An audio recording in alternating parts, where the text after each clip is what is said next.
Films in Focus with David Sterritt is underwritten by The Movie House, your destination for first-run Hollywood and independent movies, and a digital portal to the Met Opera, National Theatre Live, and special events worldwide in Millerton, New York, and on the web, themoviehouse.net. David Sterritt is the editor-in-chief of the Quarterly Review of Film and Video, contributing writer, cineast, film professor at the Maryland Institute College of Art, Robin Hood Radio's very own critic. He joins us weekly. We are happy. The films are Test Pattern, My Darling Supermarket, and The Vigil. Hi, David. Hi, Jill. How you doing this week? I'm fine, but it was really hard not to say Vigil. Vigil. Right. It was really hard. This is not a movie about a vigil. It's a movie about a vigil. But we'll get to that in a moment. This is another one of our weeks where our theme is to have no theme. These movies are just about as different from one another as can be. But they're all good movies. All three of them are good movies, each in its own way. So let's try to cover them in order here. Test Pattern is written and directed by a first-time filmmaker, Shatara Michelle Ford. And it is a very quiet, understated drama about a very harrowing and unhappy situation. We have at the beginning of Test Pattern a cute meet between a couple. A young white man approaches a young black woman in a bar and says the only reason he has the courage to speak up is that he's had maybe one or two too many. And he comes up and he asks for her phone number, which is something he says later on, and we believe him that he almost never does. But he does in this case. And she says, all right, yeah, okay, I'll give you my number. He seems like he's sort of cute maybe. And so the next thing you know, these two are a couple, in fact. They're dating and they're going out together and they're just having a very nice time and they get along really, really well. And interestingly, this is not really a movie about a mixed-race couple, although that certainly enters into the story. What happens, and again, they strike up a very good relationship and they're basically living together after a while and they just get along really well. They're a nice couple. She, by the way, is a woman with a rising career. She has a new job and she's very enthusiastic about it. He is a tattoo artist who seems to have a reasonably good practice going for himself. So it's all very nice. Then one night, she goes out to have some drinks with a friend of hers, a young woman named Amber. And she really doesn't even want to particularly go out, but Amber really wants her to join her that night. And so they get together in another bar. And our man, the man of our story, I haven't even said their names. The woman's name is Renisha and the man's name is Evan. Evan stays home. He doesn't want to go out. If only he had gone with her, things would have been different. So she goes out and she meets, Renisha goes out and she meets Amber. And then they start to have a few too many drinks and they start talking with some guys at another table. And it is really one of the fascinating things about this movie, Test Pattern, is that it's really not clear exactly what happens after that. However, Renisha wakes up in the dead of night in the bed of this other man who she has just met in the bar, and she fears that she has been sexually assaulted, but she has no memory of what happened at all. So she makes her way back home, or actually Evan comes and picks her up, and he is very upset by this, but he's upset less because she may have been, apparently has been unfaithful to him, but more because he's very concerned about this sexual assault that she apparently, probably endured. So he decides they have to go right to a hospital and they have to get a rape kit and they have to find out what happened. And that's what brings us into the whole next part of the movie, which is in many ways the most important part, because they have a terrible time getting a hold of any kind of treatment for her, much less counseling, just a rape kit to begin to find out what happened. And again, she has very little memory of what happened. It's possible that she was drugged. It's possible that one of the young men that she started talking with and the other in the bar slipped something into her drink, or it's possible that she simply had a couple too many, or it's possible that really maybe nothing really terribly bad did happen. But the point is, it's very possible that something really terribly bad did happen, and that's really what the movie is about. So the movie, and by the way, I have to stress, this movie is so understated. This sounds like a really melodramatic story. It's a story were made by any other filmmaker. It might have been people weeping and wailing and going through horrible hysterics and this and that. And it is the opposite of that. Everybody is very contained and controlled and above all frustrated because of this terrible, terrible quest to get a hold of a rape kit and to get some kind of resolution and comfort to maybe find out at least a bit about what happened and how difficult this turns out to be. So we have a major social issue going on here. The difficulty that victims of sexual assault may have in finding finding some sort of help from the authorities, whether it's help from the law enforcement or help from the medical authorities. That's what they're looking for here. And they have to keep going from one hospital to another to find a hospital that has a rape kit or that has a person who can administer the rape kit and do the proper procedure. And this becomes more and more frustrating as it gets along. At one or 2 points, Evan bursts out into real outrage about this. He's frustrated. He's upset. So is Renisha. But mostly, again, the movie is very contained. It's very quiet. And it's a very understated telling of this very harrowing story. So again, it's a movie that deals with real social issues, namely the problems that a woman might have in a extremely difficult situation like this. But it also is mostly a human drama, a drama of these two people and what happens to them when they're set into a very difficult situation and trying to find some sort of at least partial resolution for it. The acting, Brittany S. Hall plays Renisha, Will Brill plays Evan.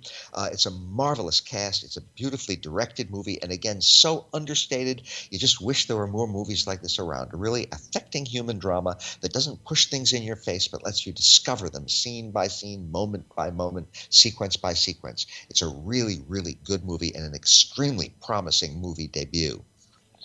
Second movie, as I said at the beginning, My Darling Supermarket. This is so different from the one before. This is a movie which was filmed in Brazil, and it's a documentary. The title in Portuguese is Meu Querido Supermercado, My Darling Supermarket. And this is a movie by Tali Yankelevich, and it is a documentary filmed entirely in a supermarket. Yes, yes, yes. And what it does is it provides a whole movie's worth of beautiful, aesthetically pleasing images of a supermarket. It's a very gleaming new supermarket. Apparently, it's recently been built. At the beginning, we see some scenes of what are apparently the supermarket being built, but that's not the thrust of the movie. It's a beautiful new building, and there are all of these gleaming products out there. And on one level, My Darling Supermarket is a tone poem, an ode, a tribute to capitalism, because, oh my gosh, all the products just look so nice. Everything is so beautifully packaged, and everything is so beautifully laid out on the shelves, and everything is so, just a splendid looking place. So on one level, that is what My Darling Supermarket is, but that's not the emphasis of the movie. The emphasis of the movie is on the people who work in the supermarket. And sometimes they talk directly to the camera, and other times we see them at work and we hear them talking in voiceover, and we're constantly kind of moving around among different people. There's a few sort of main characters in this documentary, so there's a few we come back to more often than others.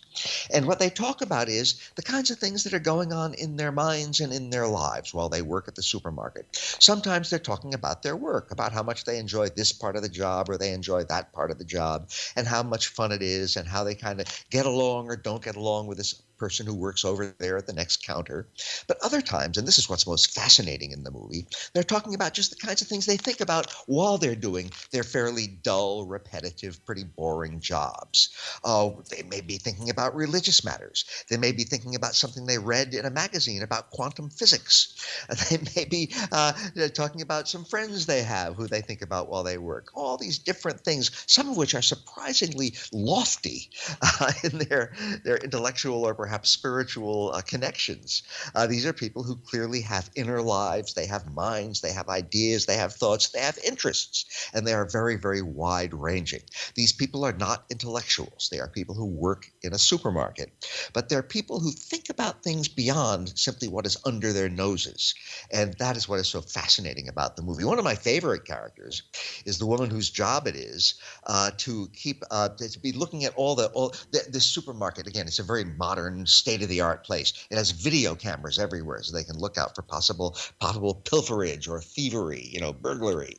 So and the woman who monitors this, who monitors the monitors, who sits there with this whole bank of screens in front of her in some office somewhere in the maybe the lofts or the bowels of the building. She loves her job. She feels this is what she was born to do. She just loves keeping an eye on all of this. And she talks talks with the floor walkers, the people who are down there on the floor. Oh, there's somebody with an empty cart who's sort of hanging around over there by the dog food. Go see what's going on. Okay. And there are some bizarre customers who come in and they sort of keep a special eye on them and so forth and so on. So anyway, that is what My Darling Supermarket is about. And again, one part of me is a little bit dubious about this movie because it really is just a kind of a tribute to the wonders of capitalism. Everything looks so beautiful, and the filming of the movie is so pristine and clear, and just the colors and the lines and the shapes of everything are so lovely. But again, that's not really what the movie is about. The movie is about the human beings who work there and about how very human they are on so many different levels.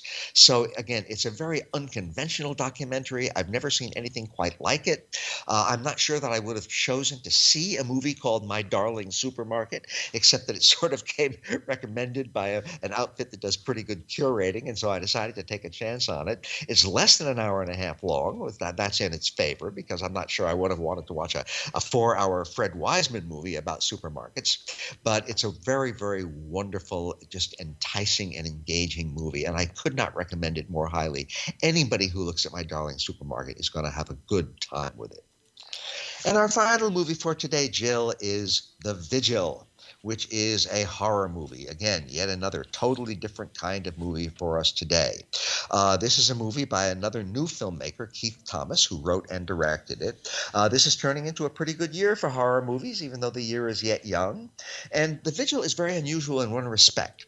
Of course, most horror movies, not all, but most are about supernatural things, and there's often a sort of an overlap with religious issues in the world of horror movies. Most of the more religious horror movies tend to be Roman Catholic in their interests. One thinks of The Omen, one thinks especially of The Exorcist and its various sequels, which is a very Catholic movie with, Catholic franchise with priests as extremely major characters and all of that. But The Vigil takes a very different approach, which is very unusual. It's a Jewish horror movie, and it's very much steeped in Jewish lore and ritual and belief, and that makes it very unusual, and it makes it really very fascinating in all kinds of unusual ways.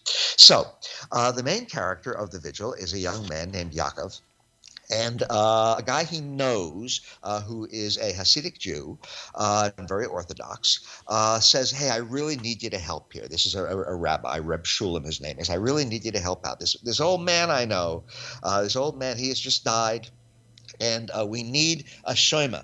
We need somebody to sit up with the corpse overnight until, as he puts it, the mortuary guys come and take him away in the morning. This is an Orthodox Jewish custom, that when somebody dies, you have somebody sit with the corpse. And if there's nobody else available, then you hire somebody to do it. Sometimes you can have a hired shema.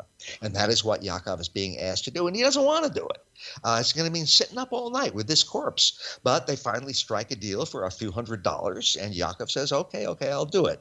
The deceased person's wife is not available because she is very old, and she is apparently somewhat demented. So she's going to be there in the house, but she's not available to sit the vigil.